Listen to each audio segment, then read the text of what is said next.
یو بزرګو د جګړه سره ملوګي او کله ده په دې کې ډېر لوی عالم زه ورغلی وم هغه باندې به د شپې څه حال راتلو نو هغه معلومولو دپاره زه ورغلی وم ورسره مې شپه کړې وه په جومات کې نو ماښام جومات کې ناستو وظیفې رالې به ده یو دوه وړی وخوړې او بیا داسې یو طرف ته کېناست مونږ چې روټۍ وخوړه زه ورنږدې شوم مالجي تاسو خو روټۍ موټۍ ما ته وی چې دا دوه وړی مې چې وخوړې دا مې بد وکړه زه چې په چامین یم هغه روټۍ نه خوري او د زړه بیا داسې دا چل کول د شپې د 2 بجو ټایم کې به په حال راغی او یو چغه به وواله الله دا आवाज به وکړو داسې आवाज به وکړو چې جګړه سره دا ملوګي کلي خلکو نه تاسو سپینګرو نه تپوس وکړئ چې دا ټول کلی به داسې ولړزول او بیا به راغی دالان کې په ټوله شپه کې دی ما ملاستو نه لیدو اوده مې ونه لیدو بس ناست او د زړه دا چل د ورځې به طالبانو ته سبق وي او د شپې به دا چل د شپې د هغه تماشه چې ما د هغې وکړه نو ما ته چې سهار راتلمه نو ما ته لاس راکو ما ته وی چې خبرې زه نورې نه کوم خبرې د عاشق سړي بل چا سره کول چې دي هغه د عشق سره غداري ده خو زما د دې حال بیان چې ونه کې چاته نو زما عزیزانو خلق دغه و چې کوم لاړه اوس دا مونږه پاتې یو نو مونږه ځان ته وګورئ او مونږ ته وګورئ بس چې خدای خبر چې مونږ به په خرونو کې قیامت کې ولاړ یو که په کچرو کې به ولاړ یو که په سپو کې به ولاړ یو که په چا دې ټکي ته خیال کوئ چې که ظاهر مې د سړو دي زه سکړما که ظاهر مې د سړو دي زه سکړما په معنا کې د چارپایو په حساب غزا وشوه که گفتار کوم په جبا غزا وشوه که گفتار کوم په جبا زه رحمان چې کردار نه لرم کذاب یم جهاد خو شروع دی خو اسباب د جنگ را سره نشته نو زه دروغجن یم زه دروغ وایم چې جنگ لذي او د جنگ اسباب در سره نه نو ته دروغجن یې غزا وشوه که گفتار کوم په جبا زه رحمان چې کردار نه لرم کذاب یم دې ته سوچ کوئ عزیزانو نن مونږه 2 سیزونه کور کړی دی دروغ دا زمون پوله پټی دی اوس د دروغجن متعلق قرآن ویلی دی چې لعنت الله علی الکاذبین خدای وای زما لعنت دی وی پاغه چا چې څوک دروغ وای دروغ بنوي نن د دنیا پوزیشن وګوره ټول دروغجن کله قوم مشران دي ټول دروغجن کله قوم برسر اقتدار طبقه ده ټول دروغجن پاکستان ولی خورز نه ګوري چې دار چا اقتدار راشي دروغ وای اقتدار حاصل کړم په دروغ وای او بیا رستو ویم دروغ خورز نه ګوري نن په کابل کې وګوره د طالبانو حکومت ته نو معنا بل ورځ چا تاسو کو چې په دې کابل کې دا دومره یکدم د شریعت نظام څنګه راغی بیګری سړی پکې نشي ګرځې دی د مانزه پټین کې دکان خوشې پرې د سوق نږدې نشي ورتله خزه پکې بربنده به بورکی نشي راوته ډیر یراوته نشي دا چل څه دی ما دا خاصه خبره ده هیڅ چل نشي د طالب او دا غزه د مولا ذهنیت کې سیوا د دین نه بل شي نشتا بل څه نشتا اوس زما تاسو یو فیصله ما ته راوړئ چې زما په مزغو کې د قرآن او د حدیث او د فقاهت نه بل شي نشتا نو زه به دا فیصله درته د انګریز په قانون کوم که په دې به کوم چې دا ما زده کړی ها جی زه خو به په دیوانی او فوجداري او جج او های کورټ او سپریم کورټ په دې به نه کوم زه به فیصله په هغې کوم چې کوم ما زده کړی طالب حکومت نن کامیاب په افغانستان کې ځکه دی چې داغه ذهن پاک دی داغه په مزغو کې بل شی شته نه سوا د دین نه نو چې وخت راغی فیصلې هم ټولې په دین کوي پاکستان کې زمونږ په دماغو کې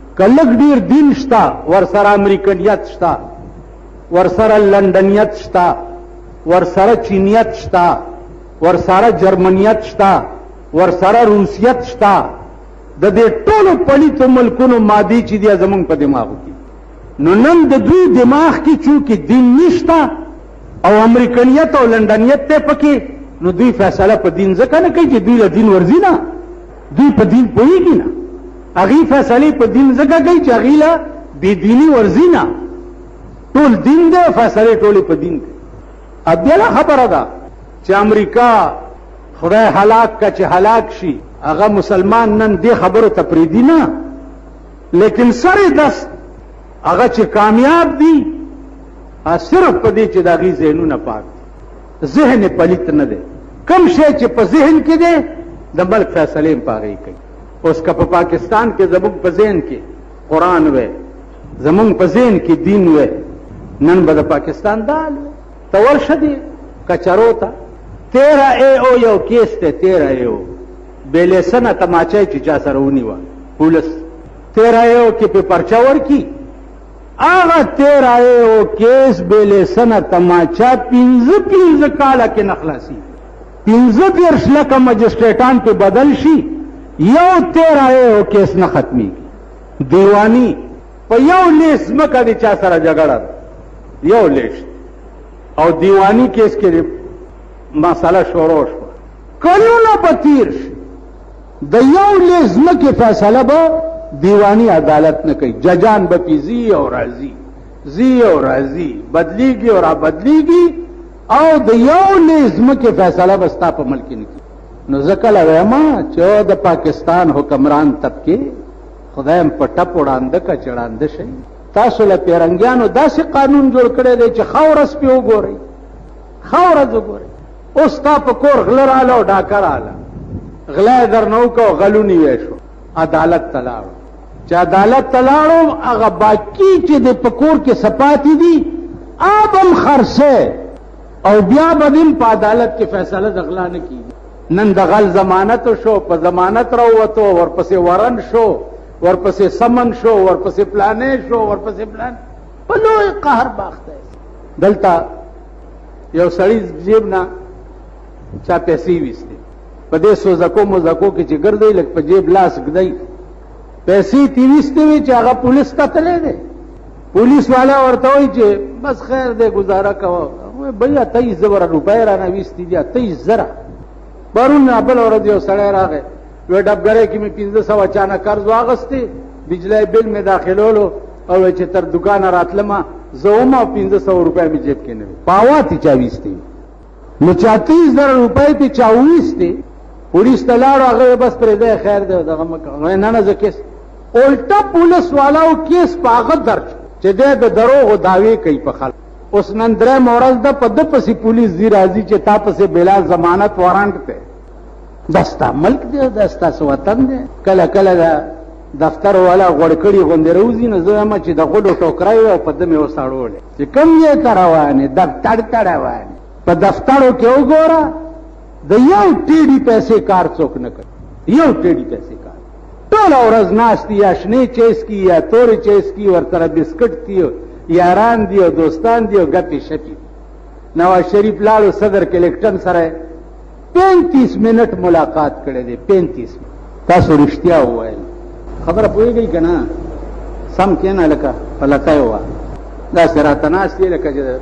ترور زامن مې 35 منټه د امریکې د صدر کلیکټن سره ملاقات کړی دی په 35 منټه کې تاسو په ایمان ووایئ ستړی مه شئ په خیر رالی جوړې تکړی کښېنه تشریف کېږه شنې چای تورې چای 15 منټه کې دام کېږي نو په 15 منټه کې د پاکستان حال به د څنګه کلیکټن ته ویلی یا د کلیکټن نه به د کمې مهربانۍ درخواست څنګه په 15 منټه کې کړی نو دلته چې راغی جي دوره ډېره کامیاب وه او ډېره کامیاب وه داسې سرب راغی چې ډېره کامیاب وه راتلو سره د وړو بوری په 1100 روپۍ شوه ما د کلیکټن پلیت مخ ته وکته هغه پلیتي ځان سره پاکستان ته راوړه مخې سره یې وړه ګران کړه دغسې چل به کېږي د وړو بوری وګوره د غوړو ټیم وګوره، هغه ټیم چې په 170 روپۍ به کېده،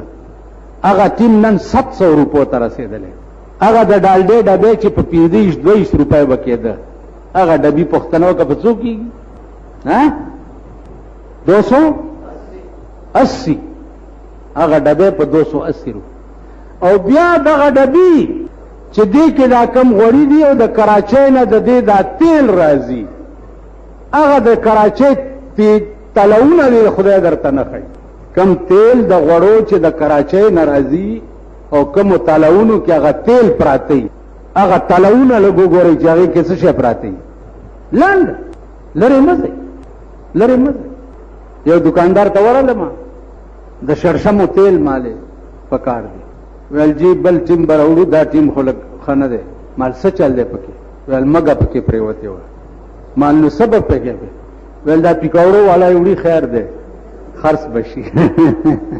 دا د اورېدو خبرې درته نه کوم. د سپېغولو ست دی، ست. قسم په خدای دی چې دومره دومره د مږو غول پکې، دومره. دا دکانداران هغه ست دوی بیا غورځئ او غلو سره خو تشي متیازم سړي نه وځي که نه، که نه وځي تاسو نه. یو ښځه وه بادشاه ته یې چې زه بادشاه ورته ویل ما سره نکاح وتړه. ویلله به در سره نکاح تړم چې زه ستا په تخت غول وکړم. دا څه غول خورئ؟ ویلې بس په تخت به دې غول کوم نو بیا در سره نکاح تړم. او وزیر یې هوښیار غوندې و، هغه ورته ویل بیبي بالکل ټیک ده، بادشاه ته به په تخت غول وکړه او بیا به دې ورته نکاح تړم، خو که متیاز یې در نه یو ساس کې ووتې نو سر به دنه پرې کوم. ښځه اریانه شوه چې ما نه خو د غولو نه مخکې متیازې وځي، نو متیازې دې که تشې وکړې نو سر در نه قلم کوم. ویل بس راځه نکاح کوه مې، متیازې نه شم ټینګولی. نو مګه چې غول کوي ورته متیازې به موځي که کیرړي. قسم په خدای دی دا چکه ده، چکه ماسته څه په شوق کې مونږ خورو. په دې کې زه رامداس کې اوسېدمه، چکه مې راوړه کور ته چې مې کته داسې پړسېدلي 2 کیرړي پکې پراته وو. اوس په خانک کې چې کیرړی پرېوځي د چکې، هغه خانک غورځئ کوم تاسو یې خورئ، دا پی دي د دې دا دکانونه وګورئ، غوښې وګورئ، غټې غوښې، ډمبرې پرې لګیایي که نه. د کساب په دکان وګورئ، د ډمبرو جال لګېدلی، دا ډمبرې غول متیازې کوي په دې دغه کې که نه. مچان ګورئ که نه. دا ګندګي زمون خوراک دی، دا زمون ژوند دی. په دې خوراکونو په دې ژوند بیا په کومو پیسو چې دا څیزونه مونږ الو، هغه پیسې حرامې، یا د جوارۍ پیسې وي، یا د غلا پیسې وي، یا د ګڼکپۍ پیسې وي، یا یې چا نه جیب والی، یا یې د چا مړی لمبولی. مړه خو څه ګن دي نو، دا پیسې وي او دا د خوراک دی. په ایمان درته وایم او بیا درته په ایمان وایم چې ما په ترکارۍ کې په جومات کې طالب کاسه ایښې ده او چې مې ورته داسې کتلي چرموښکی پکې پرته، چمچورۍ، ډمبرې پکې پرتې. دا زمونږ ژوند دی، دا زمونږ زندګي ده. نو عزیزانو عرض مې دا و چې صاحب حال خلک چې دي هغه روټۍ څه سره خوري؟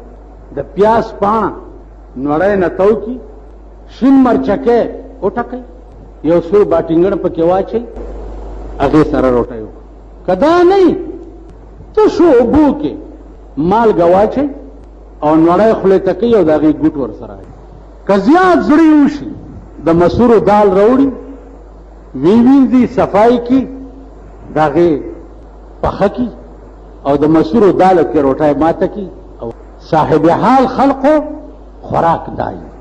د بدر په جنگ کې صحابه صاحب حالو کړ، روجه ده، ار په شکال میاشته او سبا روجم نیسي او جنگم شروع ده. یوه قجوره په 2 کسه نیمه کړې، نیمه تا وخوړه، نیمه ما وخوړه. سباله په نیمه قجوره روجم نیولې ده او په بدر کې جنگم کوي. صاحب حال خلق داو مونږ نه یو. زه تاسو ته رښتیا وایم، په یو لاره روان، دا بیا د خپل علم خبره درته کوم. یو ځای سره موټر خراب شو، هغه ځای کې یو مشهور کبابي و، هغه کباب ډېر مشهور. ما ته مرګرو وی چې یاره دلته دا کباب به وخورو. ا دکاندار راته وی چې مولانا صاحب ته خو ښه سړی او لکه خبره مې واوره، ته څوک یې؟ ویلې جي زه د دې مخامخ پلاني کلي ما او د میخو کاروبار هم کوم او دلته دکان دی او خدای د یو لوی مصیبت نه بله ورځ بچ کړم. مالې څه؟ ویل 2 میخې مې مردارې شوې. هغه وخت کې میخه په 3,500 روپۍ وه، مردارې شوې. ډېر خپه ما ویلې دا کبابي را پسې راغی چې ولې خپه یې؟ وی ما ورته ویل چې داسې چلو شو. ویل راته وی چې ستا میخې خو ډېرې سربې وي او فکر یې مه کوه.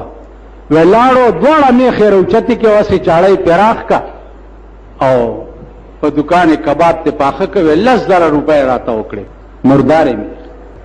قسم په خدای دی چې دې قوم د انګریزانو په وخت کې د نری غوښې په بدل کې سپي خرڅ کړي دي. سپي د سپو غوښې پې خرڅ کړي.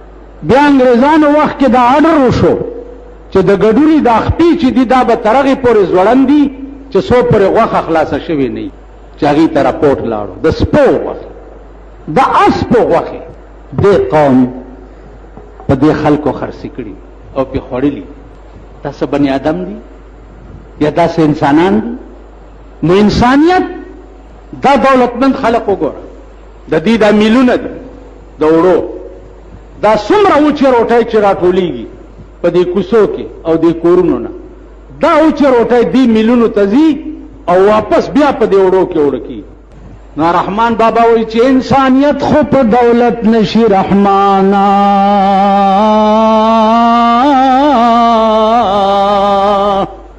انسانیت خو په دولت نشي رحمانا، کبوت سلزله د سروش انسان نه دی. په دولت څوک نه سړی کېږي، په دولت نه سړی کېږي. کبوت سلزله د سرو زرو جوړ کې هغې ته څوک انسان وایي؟ نو دا دولتمند د دولت بوتان دي او په دولت څوک سړی کېږي نه. مونږ دلته یو ډېر لوی دولتمند دی، مونږ سره په یو جرګه کې تللی و. نو چې چاته په جرګه تلي وو نو هغه مونږ وی چې خان به ورسره خبرې وکړي. نو دا خان ټکی ډېر خطرناک ټکی او زما په نیس خان داسې شی دی لکه خرې ته څوک وایي چې لختی. خرې ته چا لختی ویلي بیا په ډېران غول نه خوړه خرې، ویل ما ته یې لختی ویلي. نو مونږ وی دا خان به ورسره خبرې وکړي. نو خان ورته څه وایي چې د چا زوی بړو وایي مونږ راغلي یې او تا ته راغلي یې او ته دې سړي سره جوړه وکړې او دا ټوله جرګه تا ته یې راغلې ده او ته خامخا دې سره یې جوړه وکړه. زه اوس ناست یم ورته داسې ګور، ورته مې ویل خان دې خوښ دا یې دې پکې څه وکړه؟ راغلي یې او پلانې یې. تاسو به د خانانو خبرې نه اورئ چې خبرې کوي که نه؟ ښه نو بیا ښه نو بیا والله که د خبرو چل ور او بس. دا قرآن خبره ده چې مثال د بې عمله ملا داسې دی لکه د کتابونو خزانه چې په خر بار کې. وایه ملا کمثل الحمار یحمل اسفارا، د دې مثال څنګه دی؟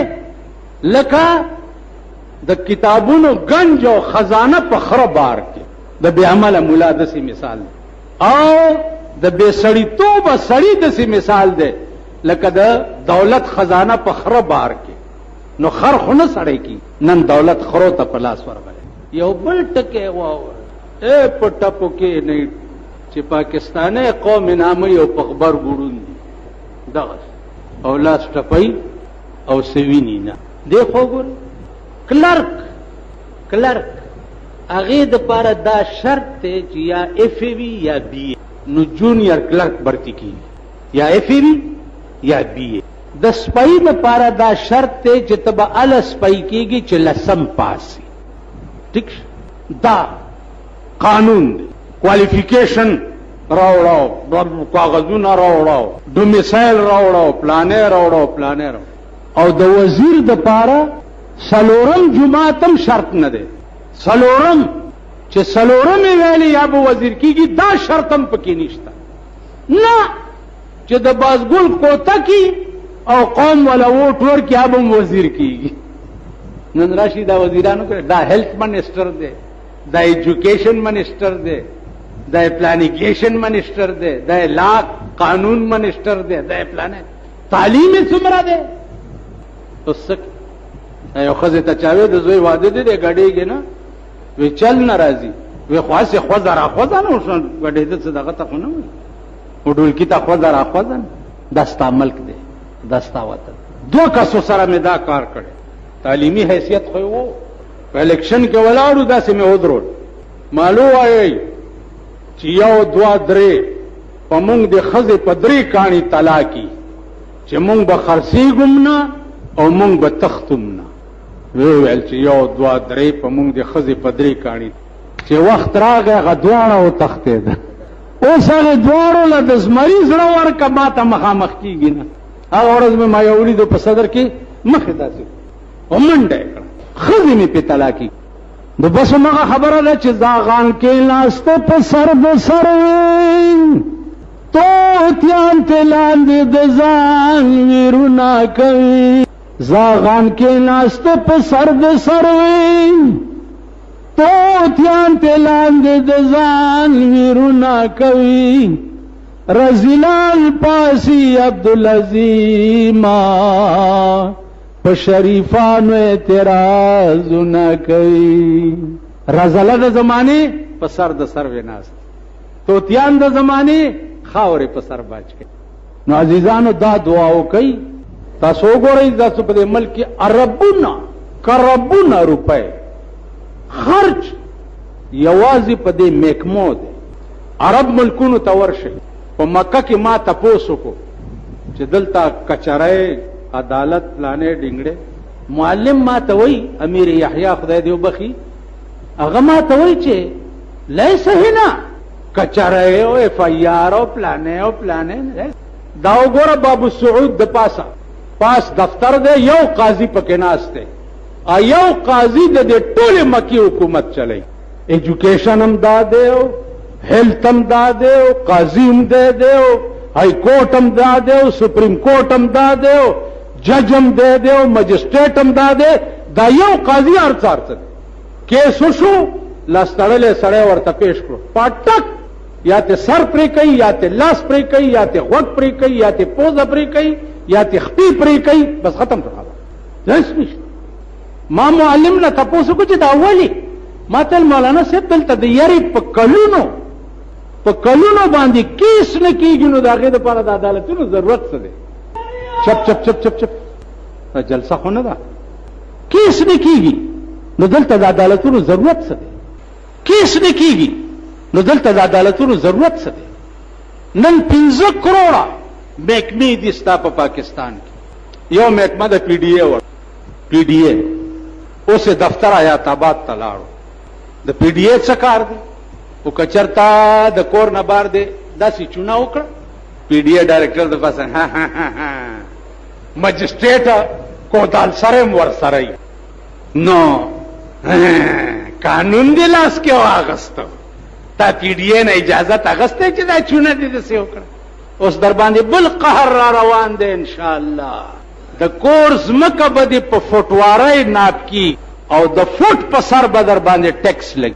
دا د کورس مکین دی د فوټ په سر به در باندې ټیکس لګي. په دې کوم ازمکه چې ګرځي د فوټ په سر به در باندې ټیکس لګي. اوس در باندې بل عذاب را روان دی. سرمایدار به بچي تاسو دا مور مړی پلار مړی به د خدای په عظیم قهر گرفتار یی.